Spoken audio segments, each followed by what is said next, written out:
টিউলিপকে এবার সরাসরি দুর্নীতিগ্রস্ত হিসেবে আখ্যা দিলেন ইলন মাস্ক।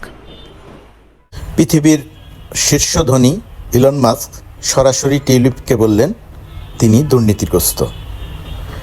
টিউলিপ দুর্নীতিগ্রস্ত শুধু এর মধ্যেই তার বক্তব্য সীমিত রাখেননি, তিনি পুরো ব্রিটেনের সরকারের ভাবমূর্তি এবং সরকারের গায়ে দুর্নীতির ছাপ দিয়ে দিয়েছেন। টিউলিপের মাধ্যমে অভিযুক্ত পুরো ব্রিটেন সরকার। ইলন মাস্কের মতো একজন ব্যবসায়ী, পৃথিবীর শীর্ষ ধনী, তার প্রতিটি সময় প্রতিটি মুহূর্ত হিসেব করা, প্রতিটি মুহূর্তে তার ডলার ডলার ডলার, সেই মানুষটি যখন তার নিজস্ব যোগাযোগ মাধ্যম এক্সে একটি বার্তা দেন, সেটা খুব গুরুত্বপূর্ণ। এবং তিনি যে বার্তাটি দিলেন সেই বার্তাটিতে সরাসরি টিউলিপ সিদ্দিককে দুর্নীতিগ্রস্ত হিসেবে আখ্যায়িত করলেন। আপনারা যেটা দেখলেন, সেখানে পুরো ব্রিটেন সরকারকে তিনি অভিযুক্ত করছেন। অর্থাৎ টিউলিপের মধ্য দিয়ে টিউলিপের দুর্নীতিগ্রস্ত যে পরিচিতি প্রকাশিত হয়েছে তার মধ্য দিয়ে তিনি ব্রিটেনের পুরো সরকারকে অভিযুক্ত করলেন। তার মানে টিউলিপ শুধু একা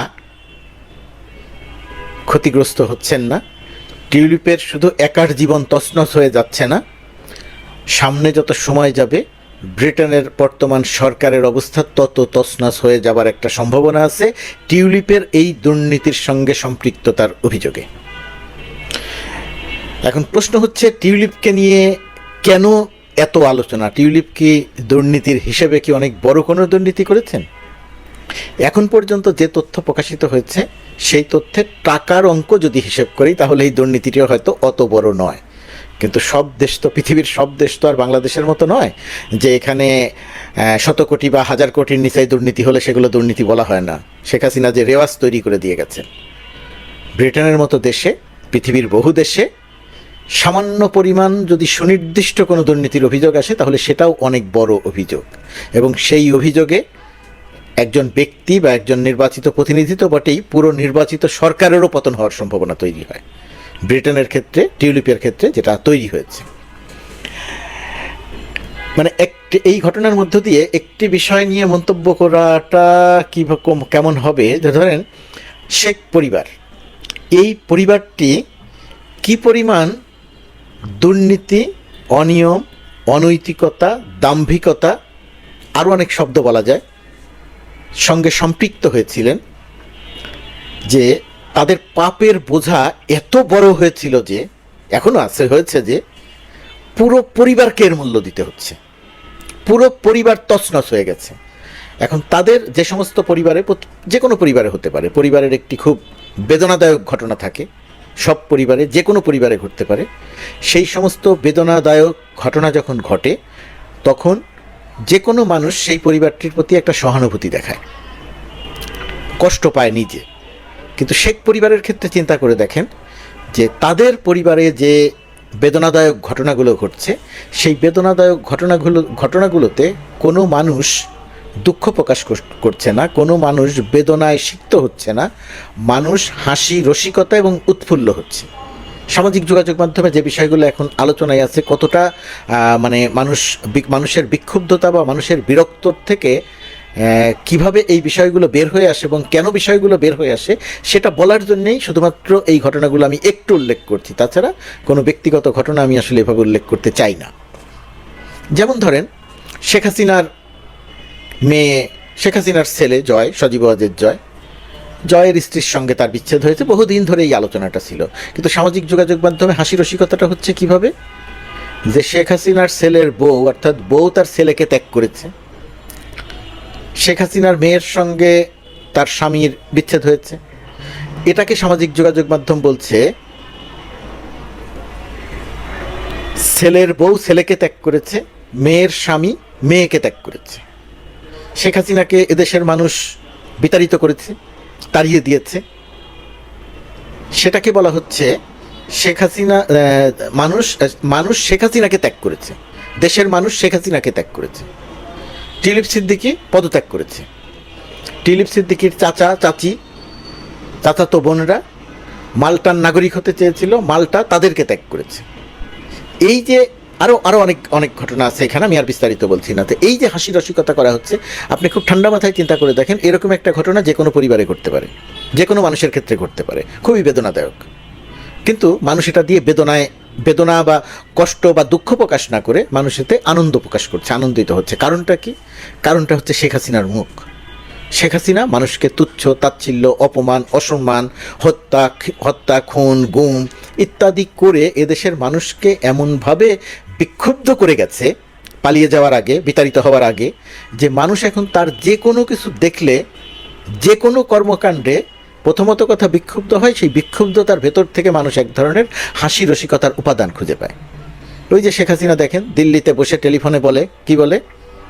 দিল্লিতে বসে টেলিফোনে বলে, আল্লাহ যদি আর একবার সুযোগ দেয় তাহলে সবাইকে শিক্ষা দিয়ে থাকবো, মানে আরও মানুষ হত্যা করবে, চট করে দেশের ভেতরে ঢুকে মানুষ হত্যা করবে। এই যে মানুষের বিক্ষুব্ধ হয় আর হাসি হয় কিসে?